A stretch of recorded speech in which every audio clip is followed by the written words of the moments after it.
Hello Cancer, Sun, Moon, Rising, and Venus signs. Kamusta kayo? Sana po'y nasa mabuti kayong kalagayan. Welcome back po sa Star Tarot. Kung bago kayo rito, welcome din kayo. Thank you sa inyong suporta. I truly appreciate it and God bless you all. Dami. So, tignan natin ang mga ganap dito for November 14. Yan. Paunang message ninyo is strength. When your roots are deep, you need to fear not the storm. Ayan. So, magtiwala lang kayo sa inyong sarili. Palakasin ninyo ang inyong loob, no? At hindi mawawala dapat ang paniniwala ninyo sa Panginoon, ano? Dahil lagi tayo niyang ginagabayan, lagi tayong tinutulungan, sinusuportahan, ginagwardyahan, ano? Pinoproteksyonan. At ngayon, ang kailangan nyo na lang i-activate ninyo ang inyong inner strength, no? Activate your inner strength and courage nang sa gayon. Malagpasan ninyo kung ano man ang mga challenges sa buhay na pinagdadaanan ninyo sa ngayon, okay? Huwag kayong paghinaan ng loob. Teach. Ayan, inspire others and let nature be your greatest teacher. Ayan. So, maybe ang iba sa inyo sa teacher, no? Cancer, by profession. Maari din naman na ang iba sa inyo dito, spiritual teacher, no? Maaring ganun. Or, maybe advisor, counselor kayo, yung ganun, ano? Siguro, ano kayo, marami na kayong seasoned in life na kayo in terms of life's experiences. Ang dami na ninyong wisdom, no? Cancer. Kaya siguro, kayo din yung go-to person ng mga tao sa paligid ninyo. When they need someone to talk to, when they need advice, no? Maaring kayo yung puntahan talaga, no? Because you are sharing your knowledge, you are sharing your life's learnings and lessons, no? At nakakapag-inspire kayo at nakakapag-advise kayo ng maganda talaga sa mga tao. Let go. Ayan. Enjoy the pulsing light of the firefly but don't hold on too tight. Ayan. So, letting go, no? Parang fall season talaga sa buhay ninyo ngayon, Cancer, no? You need to let go the things, people, situation na hindi na nagsiserve ng iyong highest good. Kasi nag-occupy na lang yan ng space sa sarili ninyo na hindi naman na dapat, no? Make room now for yourself para doon sa mga bagong papasok, no? Kaya may letting go energy kayo because there are things, people or situation, no, na nakaamba na naghihintay na ng room sa buhay ninyo at papasok na sila, 'di ba? But they can't come in, no, sa buhay ninyo dahil punong-puno pa kayo. So now it's time for you to let go. Magmuni-muni kayo, mag-reflect kayo, go through your feelings, thoughts, and emotions ngayon and figure out what are the things, people, or situation that needs to go nang sa gayon makapag-make room kayo sa buhay ninyo for newness, no? It's about time na para magkaroon ng pagbabago. So, we have persevere, ayan, leave no stone unturned, ayan. So, continue on, no, with what you are doing. Continue on sa pagharap sa laban ng buhay, Cancer, no? Tatagan ninyo ang inyong kalooban. Kaya ninyo yan, no? Alalahanin ninyo lagi na walang problema, walang difficulty sa buhay na binibigay sa atin na hindi natin kayang lusutan or solusyonan. So, go for it. Continue to persevere. Don't give up. Okay? Magtiwala lang kayo sa sarili ninyo at magtiwala kayo sa Panginoon. Adapt. Ayan. You will get yourself where you want to be because you are very adaptable. You are very flexible, Cancer. Kahit saan kayo ilagay, no, mas magsusurvive kayo. Kahit saan kayo makarating, anumang klaseng sitwasyon, magsusurvive kayo. So, yun ang ganap dyan. Napakaganda lang, diba?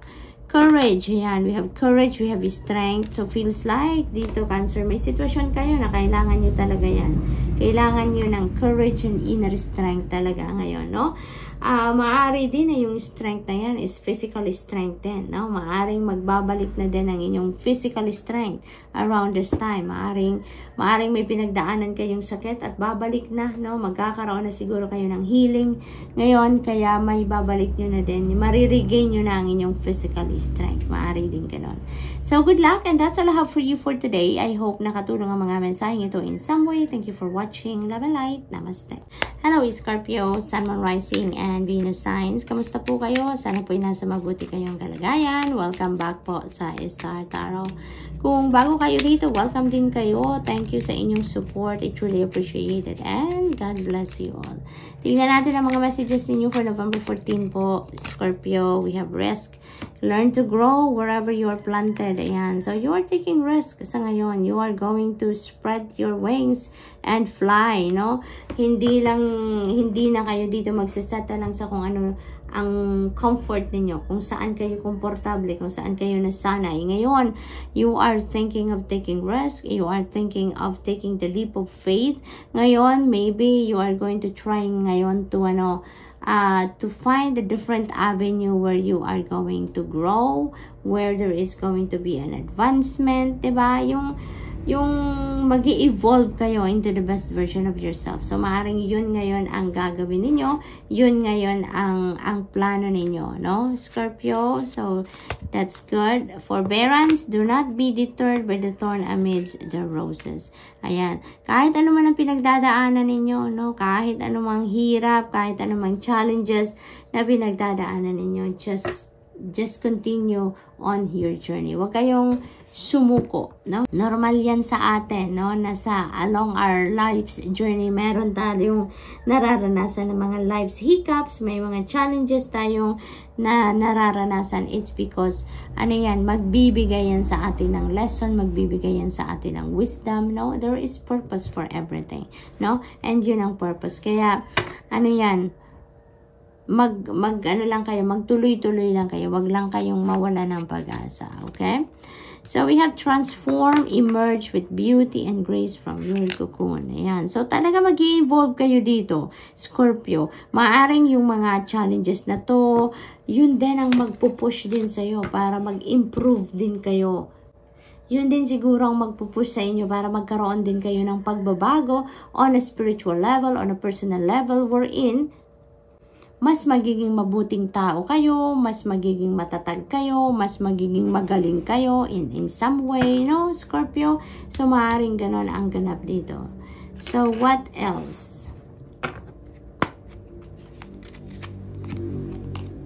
Beauty, and dare to be tender and strongly vulnerable. Ayan. So, alam mo, it feels like to me, Scorpio, na napakaganda ninyo inside and out, no? Siguro masyado kayong very compassionate, you're very helpful, loving, very generous din kayo. And ngayon, maaring yan ang, sa journey ninyo, maaring yun ang maha-highlight dito sa inyong pinagdadaanan, no? Na yung kagandahan ng inyong kalooban, maaring yan talaga ang ang mailalabas ninyo, no? Maaring yun ang magiging kapital ninyo, kumbaga, or yun ang magiging fuel ninyo dito sa pagtahak ninyo ng bagong journey na ninyo na ito, no? So, maaring along this journey ninyo, kung ano man itong risk na gagawin ninyo ngayon, kung ano man ang iti-take ninyong leap of faith ngayon, anumang sitwasyon yan, maaaring yung kagandahang loob ninyo, yung purity of your heart ninyo, yung pagiging compassionate ninyo, dyan siguro ninyo mailalabas yan, no? So, yan ang napipick up ko. So, what else? We have beginnings. Ayan. So, there are new beginnings talaga dito for you, Scorpio. Maaari talaga na may mga gagawin kayong bago. May mga sitwasyon na bago that you're going to step into. No? Iba't iba yan sa inyo, Scorpio. Iba't ibang sitwasyon. Maaaring meron ditong bagong endeavor na gagawin. Maaaring may mga shifts dito na gagawin kayo. May mga dati na kayong ginagawa. And you're going to change path, no? Maaring ganon. Maari din may mga bagong tao na papasok sa buhay ninyo. May mga i-welcome kayong bagong tao. May mga bagong sitwasyon, no? Experiences dito na maaring pasukin ang iba sa inyo, Scorpio.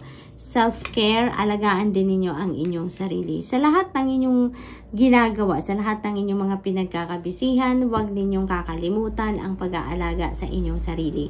Dahil alalahanin ninyo, Scorpio, no, na kung maganda ang inyong pakiramdam, kung healthy kayo, when you are on top of your health, you will be on top of your game din. Mas malaki ang chance ninyo na mag-succeed kayo sa kung ano man ang inyong mga ginagawa or mga planong gawin pa, it's because magandang pakiramdam ninyo. You are on top of your health.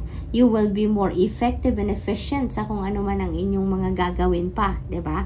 So, good luck, Scorpio, and that's all I have for you for today. I hope nakatulong ang mga mensaheng ito in some way. Thank you for watching. Love and light. Namaste. Hello Pisces, Sun, Moon, Rising, and Venus signs. Kamusta po kayo? Sana po'y nasa mabuti kayong kalagayan. Welcome back po sa Star Tarot. Kung bago kayo rito, welcome din kayo. Thank you sa inyong suporta. I truly appreciate it. And God bless you all po. Thank you po. At tingnan natin ang mga messages ninyo for November 14. Ayan. Paunang mensahe ninyo is risk.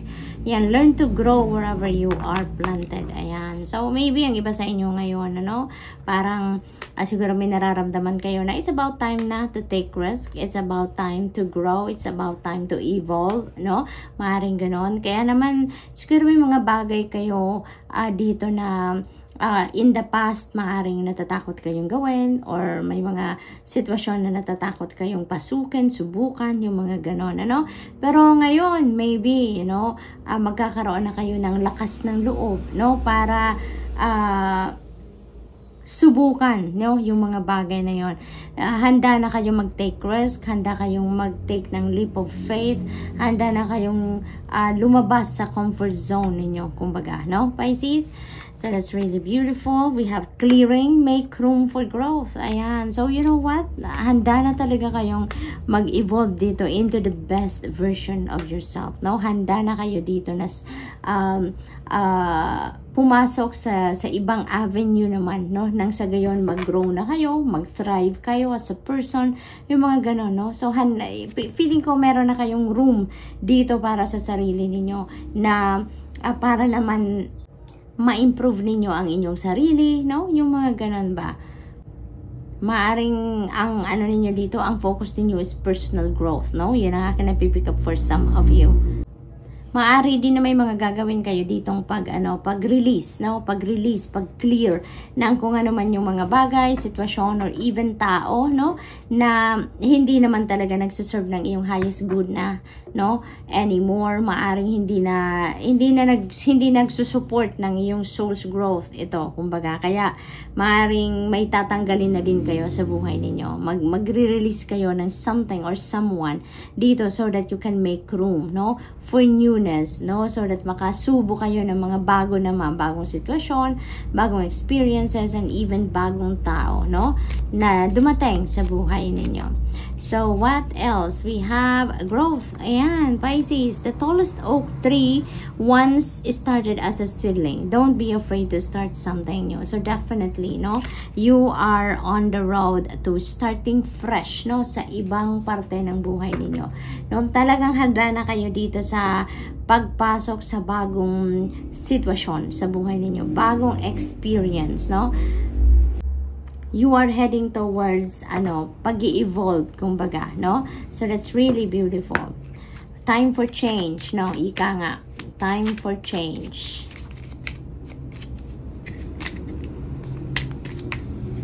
So we have wildflower, live an uncontrolled life, free to grow anywhere and bound by nothing.